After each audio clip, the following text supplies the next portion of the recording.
All right, Kiara, thank you for sharing your LinkedIn. Amazing, Raphael.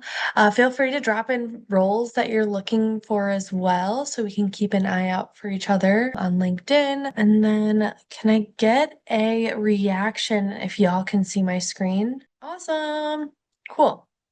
All right, so we're gonna go ahead and get started a little bit. So I would love, we've been doing these events now for a little over a month and a half, and it's been so amazing to get to know you all a little bit better. So thank you so much to everyone for attending these and for getting energized about your job search with us. I know that job searches aren't always easy, and so I'm really grateful that we're able to create a space together. So, in that same vein, if you've been reaching out to recruiters or have been in contact with folks on LinkedIn using the prompts that we shared, I want to hear your feedback. And we want to be able to kind of track that as we're giving these tips, tricks, and tools to see how they're coming along with you all.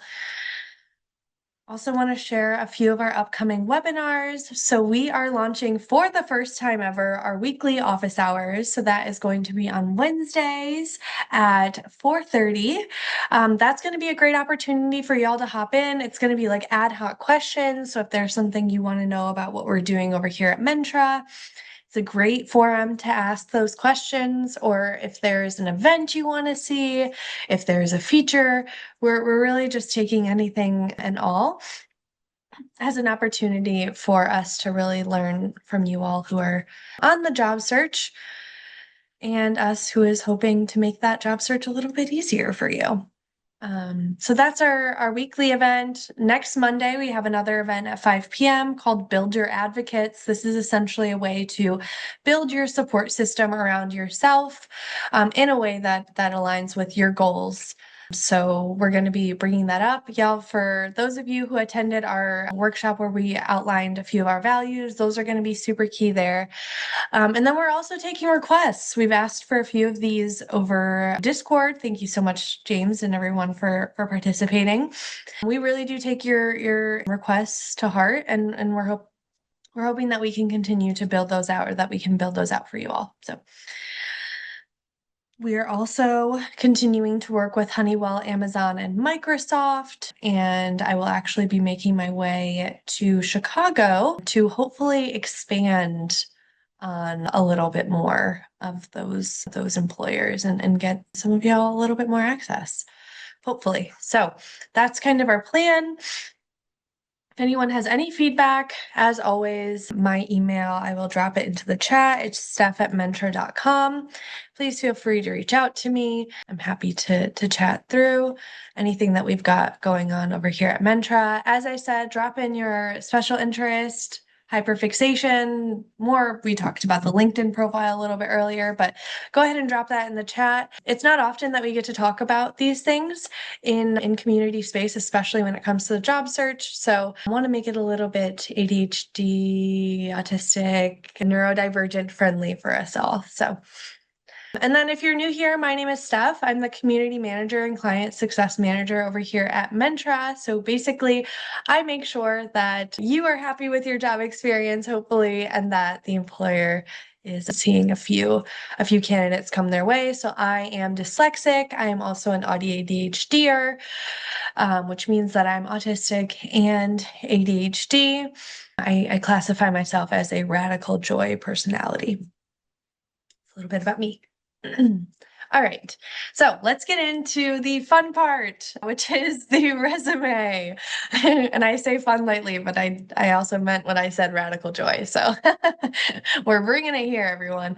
All right, so this is a sort of follow-up from our first part of the resume review that we did together a few weeks ago, but just wanted to bring back to the top of our minds to think like how we can be thinking about resumes a little bit differently, because resumes today aren't necessarily just what we submit to employers. And I'll get into that as well. So we won't be leaving any of that behind, but a resume can also be other things that you have at your utility. For example, a social media page.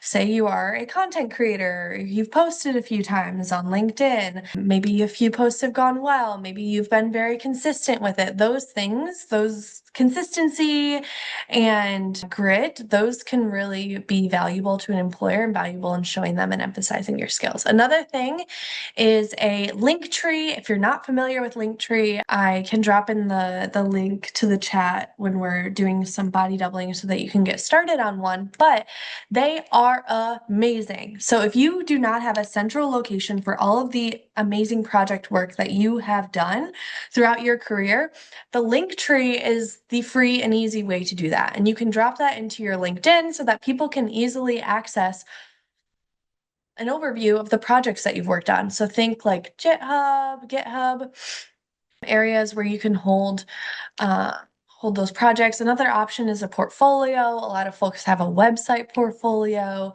so that's an option as well. Another one that I'd like to just get our minds thinking a little bit more innovatively about is a conversation. Interestingly enough, you can represent yourself better speaking than you might be able on paper, depending on your audience. So having something like an elevator pitch can be really helpful, and we've done a workshop for that in the past. That is up on our YouTube, so if you haven't seen that yet, go ahead and check that out to get a little bit of groundwork under your feet on an elevator pitch. But networking can be really important, and it's done innovatively. So it doesn't necessarily have to be done in a dark room where you're talking to someone about all of the metrics that feel unimportant to where you're at right now. It can be in a space that's associated with your interests. So thinking a little bit more openly and broadly about what networking can look like for you.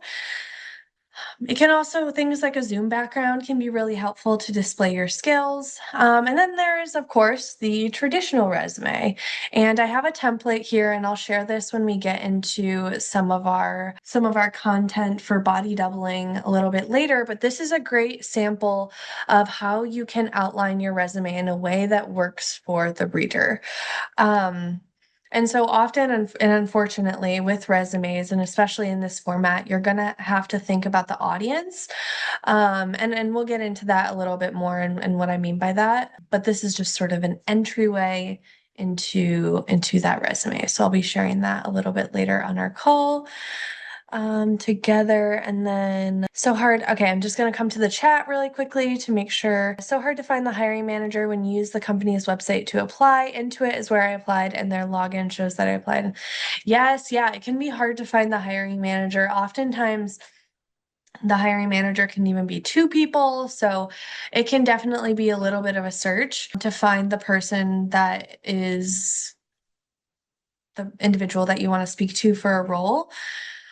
We're hoping to build out systems with our partners individually that make it clear who that individual is. But yeah, you're right, James, that it can be hard to find.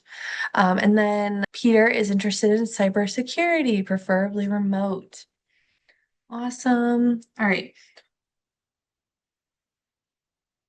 So we saw a resume, but I want to just a little bit more clearly lay out what a resume can look like or what a resume should consist of. So we have your contact information that should be at the upfront part of your resume. And then we have immediately your skills, which can also be your proficiencies or highlights. And then typically we have your education, maybe if you speak a few languages, and then it gets directly into your work experience. So that should be the natural flow of your resume. And that template that I showed earlier follows that flow as well. All right, so you might be asking yourself at this point in the call, why should I have to standardize my resume? If you just showed me a template and everyone's resume looks exactly the same, how am I supposed to stand out? Which is part of what we've been telling you over here at Mentra, that the goal is to stand out. And now we're telling you that you need to standardize your resume. I could understand how that lands a little bit confusing, right? But what we're trying to do is work within the system that already exists. So that means standardizing our resume, but making sure and being strategic about the ways that we can still stand out. So ultimately, our question together is, How can I make it remarkably easy for my strengths to make themselves apparent to a complete and total stranger? That is the goal of your resume. It's the goal of, uh, our time together and building out your resume, or maybe even removing some content in your resume. And now I want to do an exercise together. So, after reviewing hundreds and hundreds of resumes, and honestly, maybe even thousands at this point, I have seen one thing across the board, and I want to try to tackle and use some of our workshop time together to tackle what it is that might be happening, because there is so much that we can write down on a resume and so many skills that you have that speak to your goals and where you might be heading. But if they are not consolidated into this one-page format, we might be losing some of our audience, which is the recruiter. Now, you might say, like, today, there really aren't many recruiters that are reviewing resumes, to which I will say I was a recruiter that hand read every single resume that came across my desk. So there are many that do still do that. In fact, I was just talking to a recruiter over at Amazon that does the exact same. So even though there are organizations that are using AI and AI tools to sift through resumes, there are still folks within that system that are hand-picking resumes. So I want to outline that as well. And for that reason, it's important that your skills are strategically placed throughout your resume. Now, we could talk about strategic ways to use tools like AI to beat the AI bot. That's one way, but I think also tackling the length of your resume is going to be really something that will help. So, I want to hear from you all. How many folks in the chat have a resume that is longer than one page? And Regina, thank you so much for this question. Yes, absolutely. I will get the resume to you right now. Here, let's see. Okay. I will share this in the chat with you all. All right, so Peter has a resume that's a little bit longer than one page. And I know there are other folks in here. Here, let me pull. And if you don't, does anyone not have a resume built out? That's an okay response too. Here is our template. Oh, okay. All right. So here's a template that we can use. I'm going back in. All right. Okay. Raphael said my base resume is, but sometimes the ones I send out are only a page long.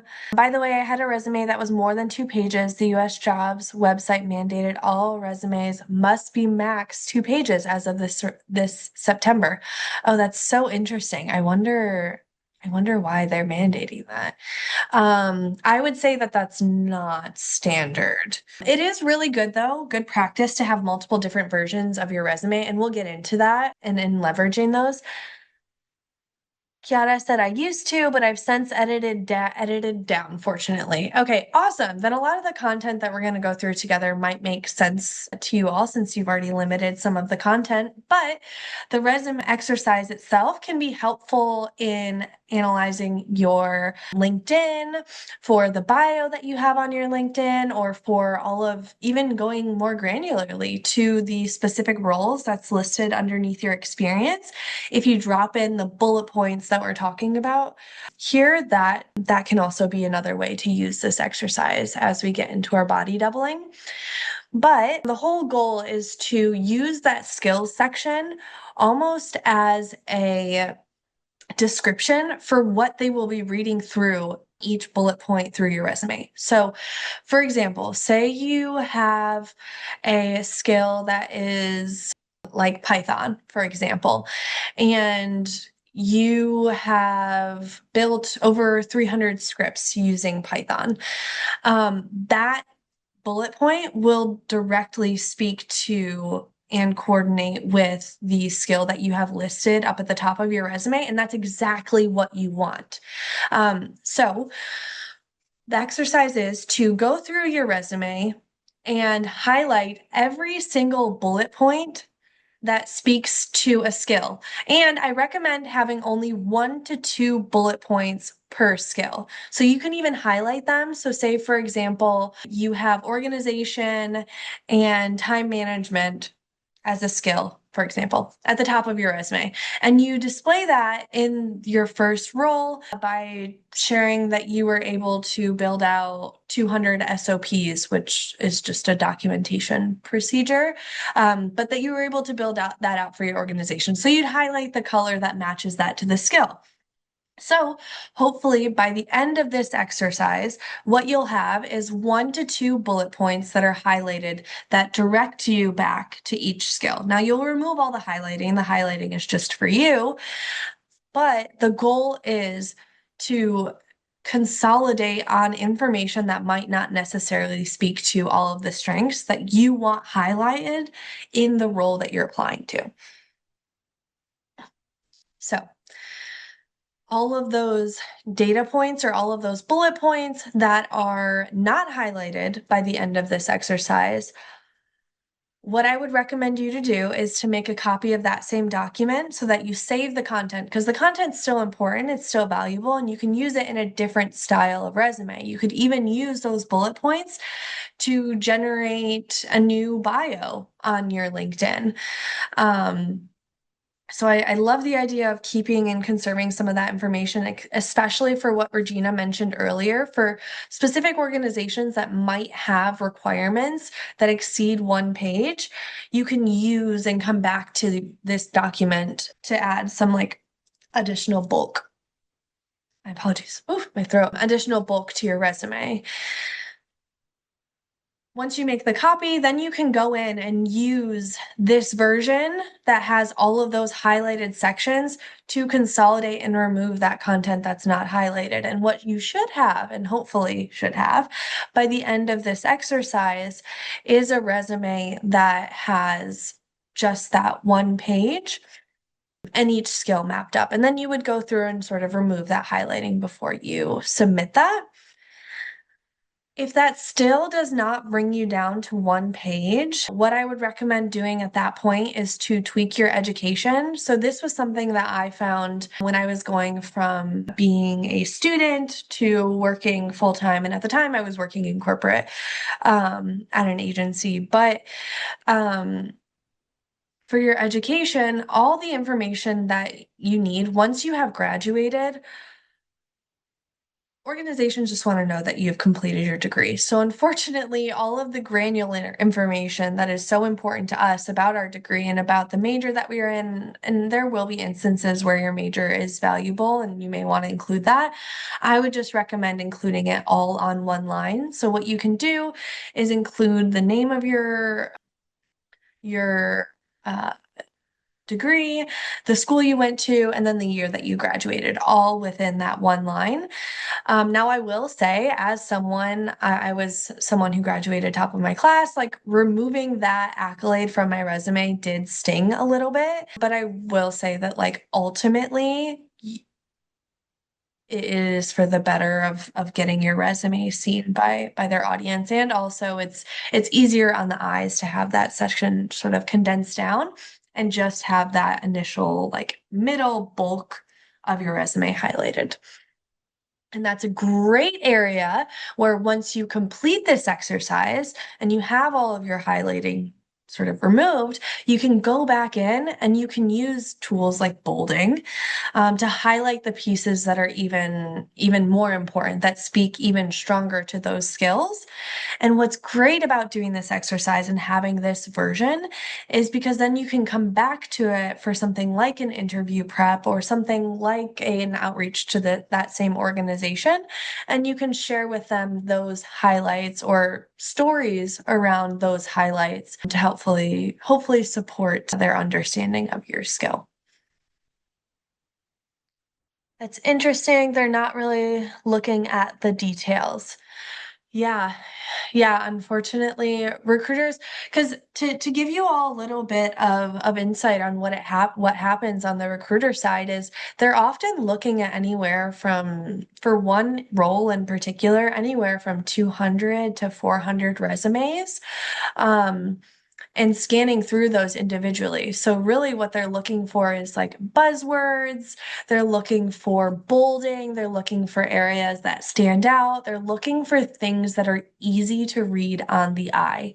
So using font that's incredibly easy and common. Times New Roman is really, really great for this because we're all very, very familiar with that font. I know often you can veer off and use others. But in my case, and also as someone who is dyslexic and reviewed resumes, that was something that I really struggled with. So I was always looking for the individual that stood out. And that was oftentimes bolding, honestly. Uh, but yeah. And then when they do want those details or looking for more granular information, they can go into your resume and review further. But giving them only the information that they need related to your skills is a great first start. So we have some tips and tricks about your resume to kind of build off of, but I want you all to share your resume with each other because it sounds like most folks in this chat either have a resume or they have a strong version of a resume or it's maybe broken down into one page, and it can be really helpful to see how other folks are framing their resumes. So to help us, but to also help you, as I'll be doing some body doubling, I'll be going into resumes and just giving some one-off feedback. So definitely drop in your resume. And then also, as I said earlier, share a few roles that you're looking for. I am always on LinkedIn. For those of you that are already connected with me, you might already see my engagement. And Mentra, we have quite a few connections, not just in the realm of the clients that we work with. So there are worlds, and I know James too with Intel, this is a great example of that, but using our network to hopefully reach more recruiters for you all. So feel free to drop that in. The way that you can do that, if you're not familiar, so if your resume is already in PDF format, you're able to open up Adobe, and in the top corner there is a share option. And you can share directly out from Adobe. If you use something like Google Docs, go up into the top right corner and click share again. You're just going to want to make sure that anyone with the link can see that. And then you can also, I believe you can do the same if you're using Word. Okay, awesome, Joe, you dropped it in Word. So yeah, I'll be happy to take a look through. And now we're gonna get into some body doubling together. So oh, Regina, we got a good chat. So before we go into body doubling, I'm just gonna go through the chat. So you said the problem is you are a career changer or have a lengthy career is if you are a career changer or have a lengthy career with multiple jobs as a recruiter, what do you suggest if your relevant experience was 7+ years ago, but it applies to the job? That's a really, really, really good question. I would include not necessarily the bullet points of that work, but just that you had that role title at one point in time because it's not to say every single organization does or does not use bots, but just making sure that you're crossing all bases. If you have that role title already or have held that role title, definitely include it. And you don't have to add any bullets of the work that you've done because it might not be relevant to today. Just include that, similar to education, and then the time that you did that work. What you then can do is spend some time thinking about that role and what it is that might make you applicable to that role today as it relates to the work that you've done more recently. So say, for example, I could give an example, like when I was working at a market research firm and I was constantly building out decks that we would share to clients. That was something that it wasn't necessarily relevant to bring it up in the work that I'm doing today, but it was relevant to bring up in the context of the role that I was doing prior. So you can pull at things like, I'm not sure the role you're specifically applying to, but like I reached out to, I don't know, like 30 people a week, something along those lines that touches on the prior. But you might need, from that, you might need like a very specific resume for the role that you're applying to, but then you can reuse it for future bullet points. I would just try to pull at what you've done recently that gets at those same skills that you'll need for that role. That's a really good question. Thanks for asking that, Regina. And then Peter sent along his resume. And then Veronica, all right, y'all, we will take a look together for some of that. And if anyone, as I'm dropping in feedback on the resumes, definitely chime in if you've got the time to look at your peers' resumes. It always helps to pay it forward a little bit. So that's my recommendation with our body doubling time together. We're going to get into it. If you're not familiar with body doubling, we call it a manatee approach over here at Mentra. And so what that means is we'll do 12-minute breakouts.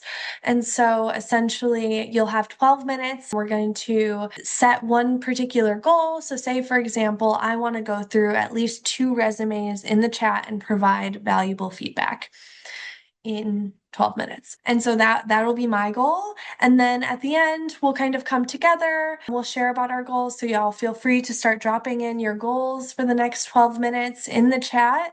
And we're going to get started in just a few minutes here, but that's a little bit about our body doubling. And as I said, it'll be a 12-minute window. I'll check back in at 12 minutes and then we'll do another one and we'll go back in and then we'll end our evening together with hopefully some insights about some recruiter side and questions that you all have.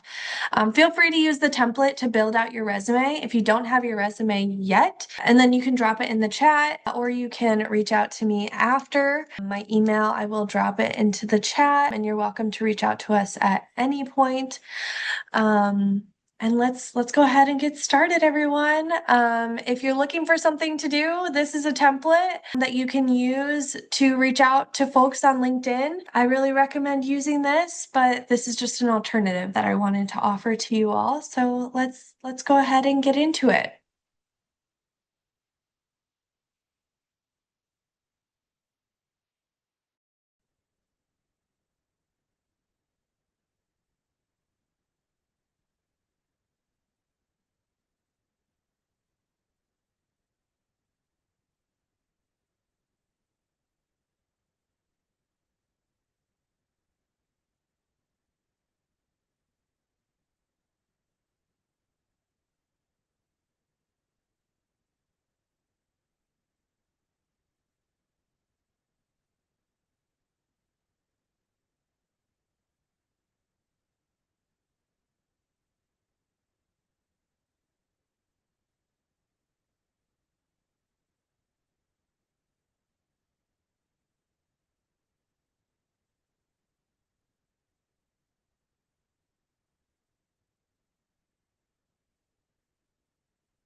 sent along some feedback in the chat, but just wanted to check in and see how everything was coming along.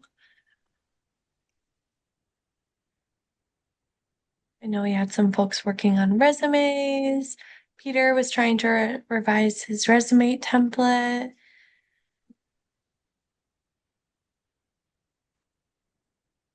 Thanks so much, Regina and Peter, for sending the template.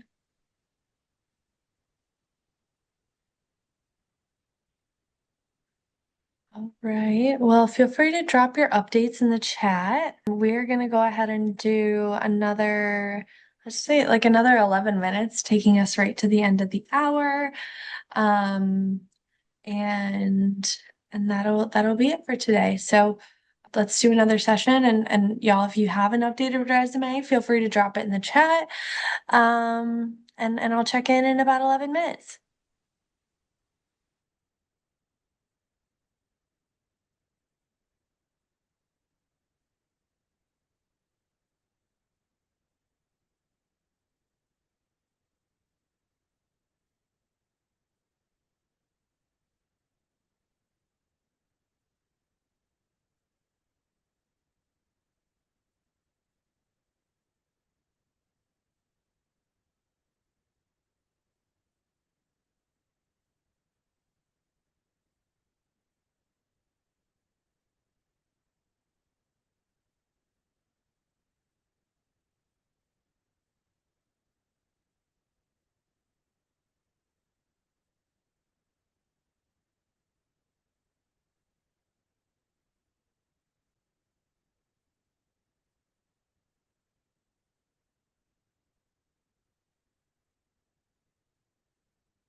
Everyone, that brings us to the top of the hour and our time together.